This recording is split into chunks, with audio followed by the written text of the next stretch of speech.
আচ্ছা, আমরা এতক্ষণ পরিপাক সম্পর্কে জানছি, এখন জানবো পরিপাক তন্ত্রটা কি। আমরা একটু আগে পড়ছি না যে পরিপাকে যে অঙ্গগুলো অংশগ্রহণ করে আমরা সবগুলোকে একত্রে কি বলি? পরিপাক তন্ত্র।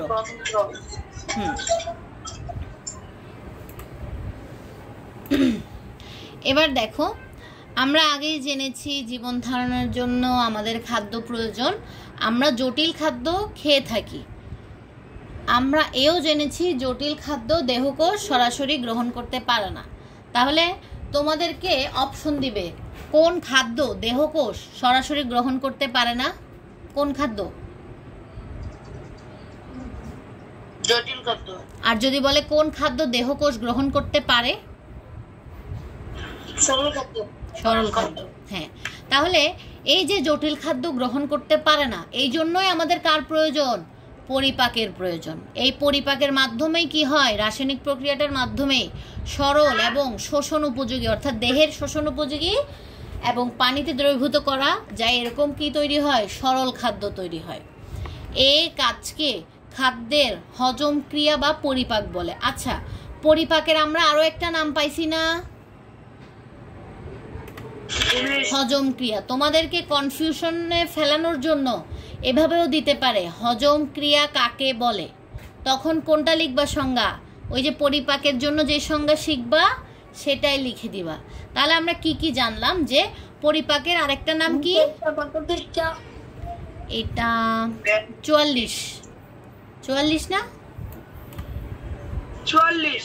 হ্যাঁ। তাহলে দেখো, তোমাদেরকে যদি বলে হজম ক্রিয়া কাকে বলে, তোমরা ওই পরিপাক কাকে বলে ওইটা লিখলেই হবে। যদি বলে পরিপাক নালী কাকে বলে বা পৌষ্টিক নালী কাকে বলে, সেম।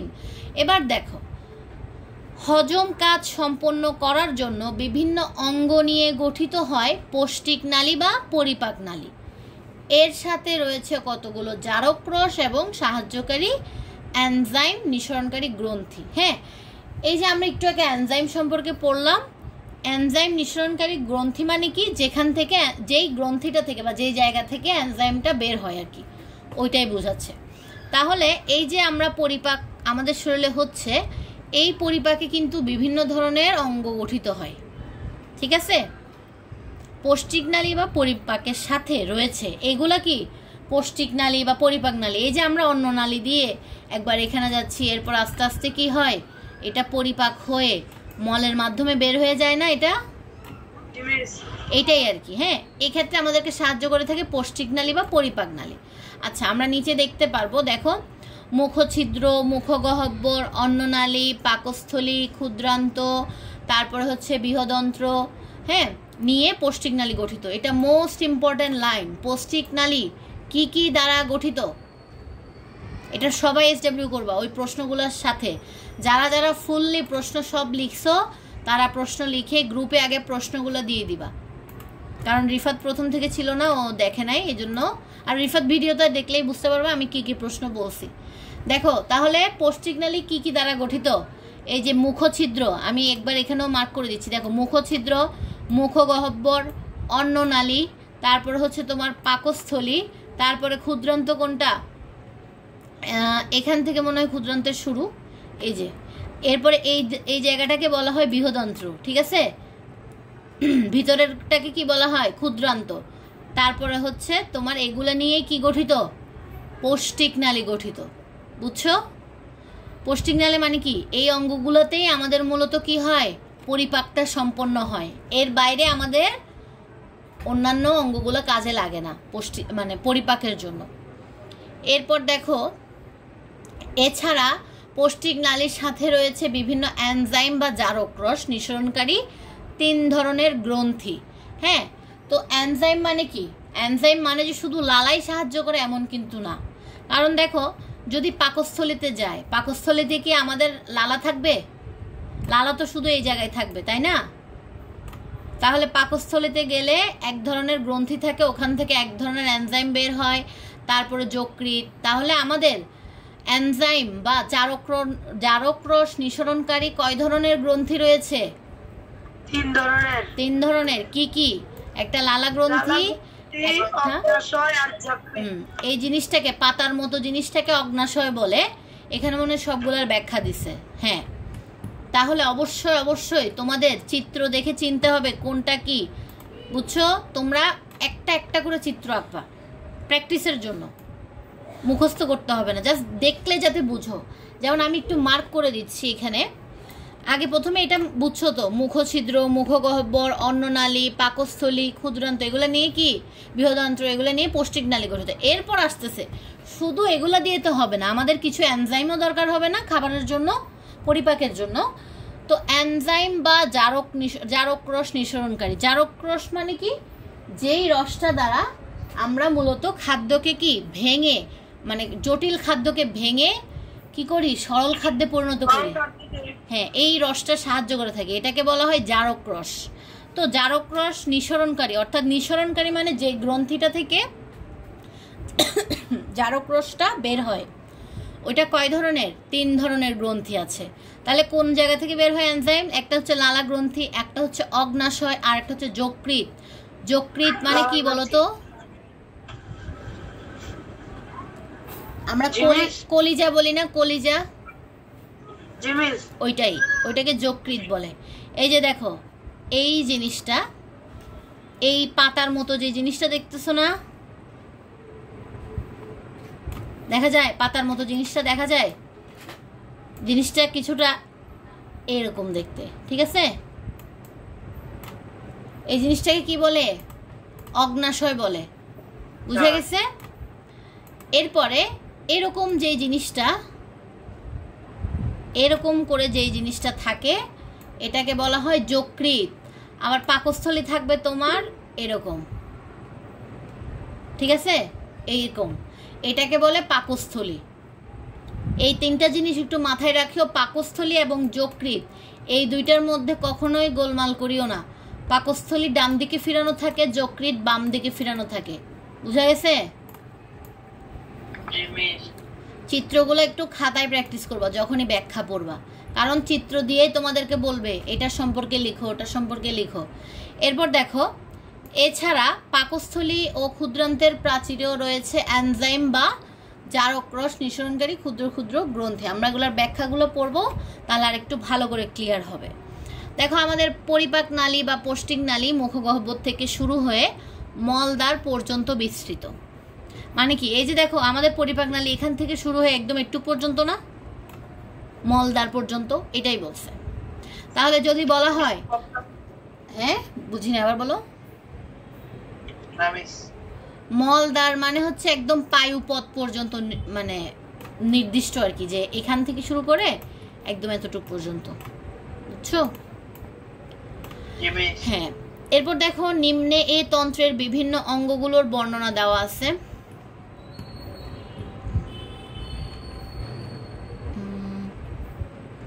এটা কতটুকু চ্যাপ্টার? আমরা এতটুকু পর্যন্ত পড়বো আজকে, ঠিক আছে? কারণ নাহলে এতগুলো মুখস্থ রাখতে পারবা না, এতটুকু পর্যন্ত কি যেতে পারবা? যাই হোক, আমি বলতেছি দেখো, মুখছিদ্র 1 নম্বরে কি আমরা এখন কি সম্পর্কে পড়তেছি? পরিপাক তন্ত্রগুলো পড়তেছি। পরিপাক তন্ত্র মানে কি? পরিপাকে যেসব অঙ্গ কি করে, অংশগ্রহণ করে, ঠিক আছে? ওদেরকে আমরা কি বলি? পরিপাক তন্ত্র বলি। 1 নম্বরে কি আছে? মুখছিদ্র। তাহলে মুখছিদ্র থেকেই পরিপাক নালীর শুরু। আমরা খাই কি দিয়ে? মুখ দিয়ে না? তাহলে মুখছিদ্রটাই কি? পরিপাক নালীর শুরু। মুখছিদ্রের উপরে রয়েছে উপরের ঠোঁট, নিচে রয়েছে নিচের ঠোঁট। ঠোঁটদ্বয় খোলা ও বন্ধ থেকে খাদ্য গ্রহণ করে নিয়ন্ত্রণ করে আর কি, খাদ্য গ্রহণ নিয়ন্ত্রণ করে এটা। এই ছিদ্র পথে খাদ্য পরিপাক নালীতে প্রবেশ করে। তার মানে কি বোঝাতে চাচ্ছে ওরা? এই মুখছিদ্র দিয়ে কি খাদ্য আমাদের দেহে প্রবেশ করে, এবং এটাই পরিপাক নালীর কি শুরু। দেখো এবার মুখগহ্বর, মুখছিদ্রের পরে আসে কে? মুখগহ্বর না?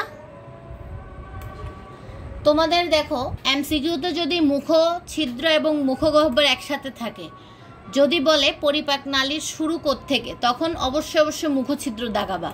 বুঝা গেছে? যদি শুধু মুখগহ্বর এবং অন্য কিছু থাকে তখন পরিপাক নালীর শুরু মুখগহ্বর দাগাবা।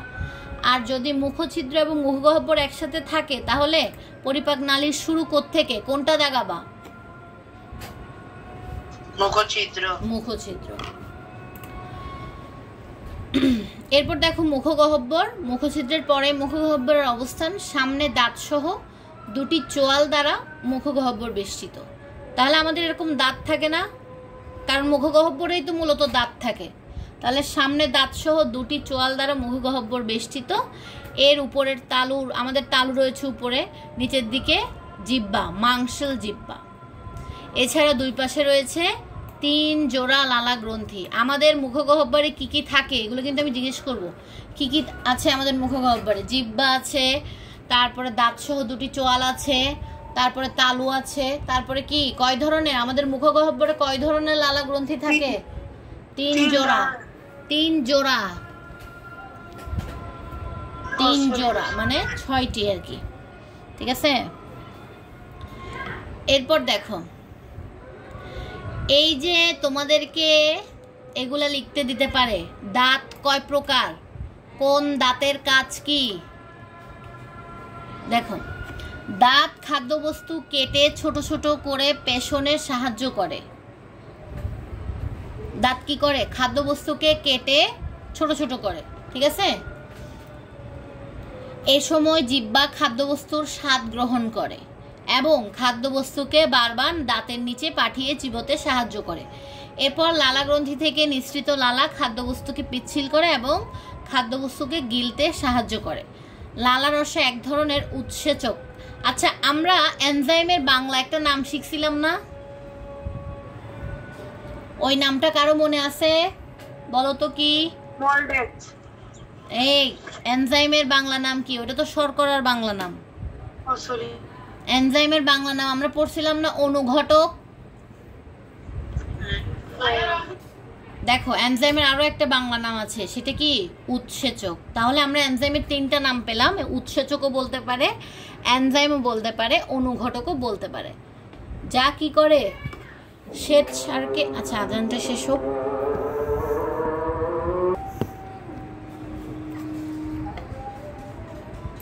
হ্যাঁ দেখো, তাহলে কি লালা রসে এক ধরনের উৎসেচক বা এনজাইম আছে যা কি করে? শ্বেত সারকে আংশিক ভেঙে শর্করায় পরিণত করে। হ্যাঁ। এরপর মানুষের স্থায়ী দাঁতের সংখ্যা কয়টি? 32টি। 32টি আছে তোমাদের? নামিস কয়টা আছে? বেশি না, 20টা। তাহলে মানুষের স্থায়ী দাঁতের সংখ্যা কয়টি? 32টি। প্রতিটি চোয়ালে 16টি করে থাকে, মানে উপরে এবং কি নিচে আর কি 16টি করে কি থাকে? দাঁত থাকে। দেখো, আমাদের দাঁত কিন্তু পিছনের এগুলা বড় বড় হয়, এরপর একটু ছোট, এরপর এগুলো একটু এরকম ধারালো টাইপের হয় না, এরকম। ঠিক আছে। এখন এক একটা দাঁতের কিন্তু এক একটা কাজ। অবশ্যই অবশ্যই এই জিনিসটা ভালো করে মুখস্থ করবা। দেখো, দাঁত কয় প্রকার? 4 প্রকার। দাঁত কয় প্রকার? 4 প্রকার। কি কি? কর্তন দাঁত, ছেদন দাঁত,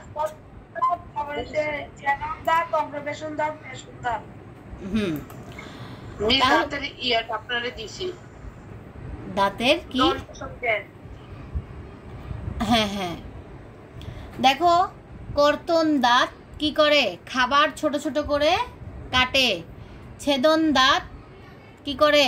ছেদন দাঁত দিয়ে আমরা মাংস বা অন্যান্য জিনিস ছিঁড়ে ছিঁড়ে খাই বা কাটি আর কি। তারপর অগ্রপেশন দাঁত কি করে? অগ্রপেশন দাঁত, এই যে এগুলাকে অগ্রপেশন দাঁত বলে, এই পাশের গুলাকে। এগুলা খাদ্যবস্তু চর্বণ বা পিষে আর কি, মানে একদম পিষে ফেলে, চাবাই ফেলে ওই জিনিসটা। তারপর দেখো, পেশন দাঁতগুলো, এই যে এগুলা পেশন দাঁত, বড় বড় এগুলো আর কি। এগুলা কি করে?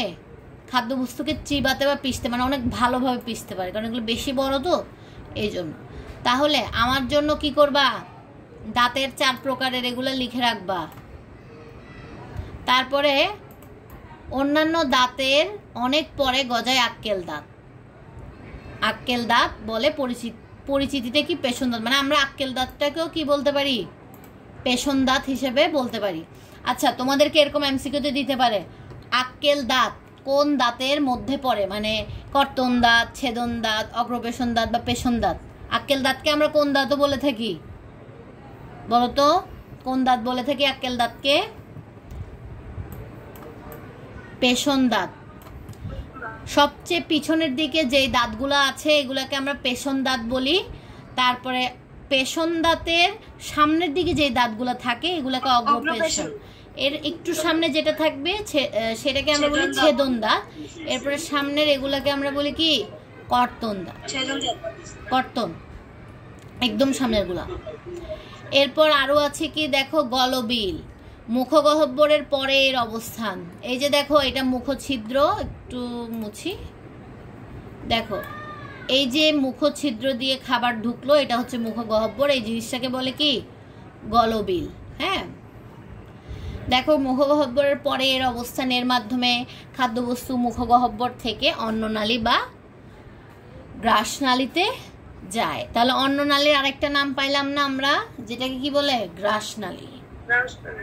হ্যাঁ, গলবিলে কোনো এনজাইম নিঃসৃত হয় না, এটা অনেক ইম্পর্টেন্ট। কোথায় এনজাইম নিঃসৃত হয় না, কোথায়? গলবিলে। আচ্ছা, তোমরা এতটুক পর্যন্ত পড়িও, পাকস্থলী পর্যন্ত। এই ক্ষুদ্রান্ত পর্যন্ত পরে পড়াবো, কারণ এখানে অনেক বুঝার বিষয় আছে। একটু পর্যন্ত আগে মুখস্থ করো। আমি কিন্তু মুখে পড়া ধরবো, প্রত্যেককে মুখে পড়া ধরবো। হ্যাঁ, এসডব্লিউ তো পাঠাই দিবাই।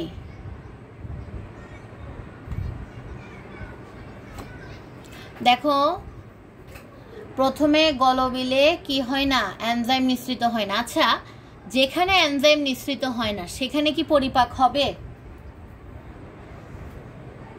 আমরা পড়ছিলাম না, পরিপাকের জন্য অবশ্যই কাকে দরকার হয়, এনজাইমকে দরকার হয়। তাহলে যেখানে এনজাইমই থাকবে না সেখানে কি হবে না, পরিপাক হবে না।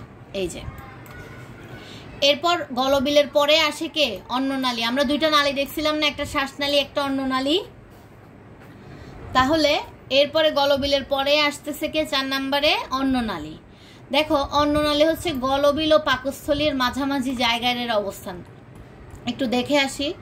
এই যে দেখো গলবিল, এই জিনিসটা গলবিল, এবং এটা হচ্ছে পাকস্থলী। এটার মাঝখানেই কে থাকে, অন্ননালী থাকে না? এটাই বুঝাইছে যে গলবিল এবং পাকস্থলীর মাঝামাঝি জায়গায় কার অবস্থান, অন্ননালীর অবস্থান। খাদ্যবস্তু এর ভিতর দিয়েই কোথায় যায়, গলবিল থেকে পাকস্থলীতে যায়। আমি কিন্তু এক একজনকে একটা প্রশ্ন জিজ্ঞেস করব, বলো অন্ননালীর কাজ কি, বলো পাকস্থলীর কাজ কি, এভাবে জিজ্ঞেস করব। আচ্ছা, তোমরা একটা জিনিস করবা, পাকস্থলীর চিত্রটা এঁকে পাকস্থলীর বর্ণনাটা লিখবা। পাকস্থলীর চিত্র এটা, জাস্ট এইটুকু আঁকবা আমার জন্য, আমি দেখাই। এইটুকু আঁকবা, বুঝছো? কিভাবে আঁকবা, এভাবে করে দিয়ে এভাবে আসবে জিনিসটা, বুঝছো? আম না, জিনিসটা কলা আছে না, কলা টাইপের, একটু একটু বাঁকা। আম তো এত চিকন হয় না, ঠিক আছে? এটা আঁকা একদম ইজি। প্রথমে এভাবে করে দিয়ে দিবা, তারপরে বেশি চিকন হয়ে গেছে, এবার দিচ্ছি। প্রথমে এভাবে করে এভাবে দিবা, এরপরে গিয়ে এভাবে হয়ে যাবে। এটা কি, পাকস্থলী। তাহলে এরকম করে একটা চিত্র আঁকবা, এরপরে পাকস্থলীর বর্ণনাটা দিবা। তাহলে কি, অন্ননালী এবং ক্ষুদ্রান্তের মধ্যবর্তী স্থানে কার অবস্থান, পাকস্থলীর অবস্থান। আচ্ছা, অন্ননালীর অবস্থানটা কোথায় পড়ছি না, গলবিল এবং পাকস্থলীর মাঝখানে কে অবস্থিত, অন্ননালী। আর পাকস্থলী কার মাঝখানে অবস্থিত, অন্ননালী এবং ক্ষুদ্রান্তের মধ্যবর্তী স্থানে। তোমরা পড়ার সময় অবশ্যই চিত্রটার দিকে তাকাই তাকাই পড়বা, বুঝে বুঝে পড়বা, তাহলে আরো ক্লিয়ার হবে।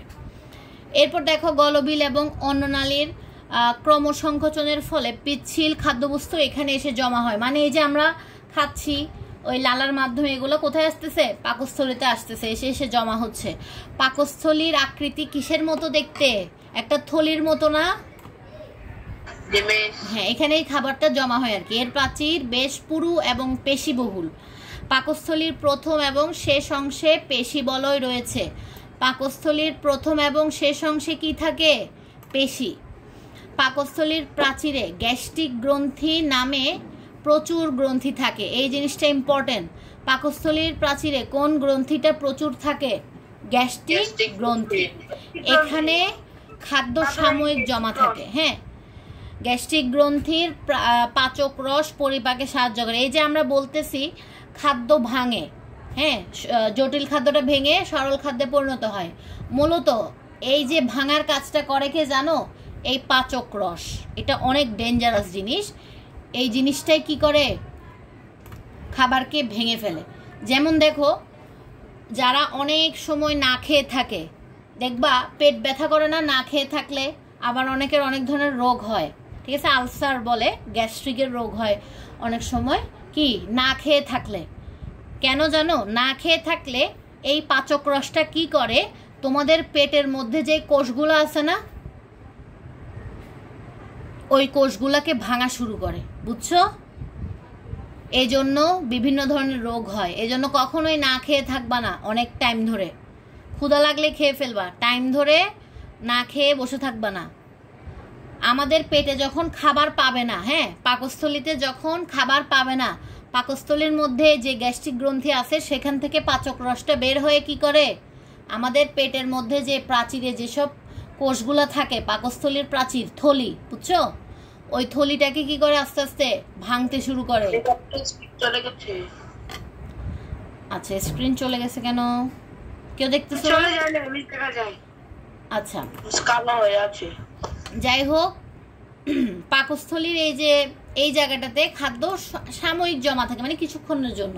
কারণ ওই পাচক রস তো ওইটাকে ভেঙে তাড়াতাড়ি কোথায় পাঠায় দেয়? পায়ুপথের দিকে পাঠায় দেয়।